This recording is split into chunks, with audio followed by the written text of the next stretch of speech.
Hello hi జై గురుదేవ్. ఈరోజు రాగి పిండితో దోశ చేయబోతున్నాం. అది ఆనియన్ దోశ, రాగి ఆనియన్ దోశ చేయబోతున్నాం. రండి చూస్తాం ఎలా చేస్తాం ఏంటో. ముందుగానైతే కట్ చేసిన ఉల్లిపాయలు, పచ్చిమిర్చి, రాగి పిండి, ఇడ్లీ సూజీ అండి.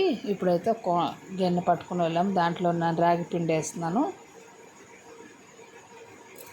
పచ్చిమిర్చి వేసానండి. పచ్చిమిర్చి, ఉల్లిపాయ, కట్ చేసిన ఉల్లిపాయ వేసాను. దాంట్లోనే ఇడ్లీ సూజీ కూడా వేసినాను. ఇప్పుడు కొంచెం సాల్ట్ వేసి కొంచెం మసాలా పౌడర్ వేసానండి. వాటర్ వేసాను, చిల్లీ పౌడర్ వేసి వాటర్ వేసాను, బాగా కలిపాను.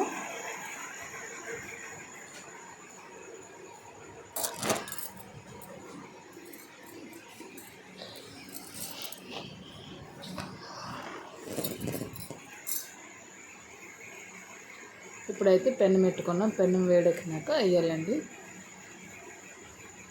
ఎవరైనా ఫస్ట్ టైం నా ఛానల్కి వచ్చినట్టయితే సబ్స్క్రైబ్ చేయండి, లైక్ చేయండి ప్లీజ్ అండి.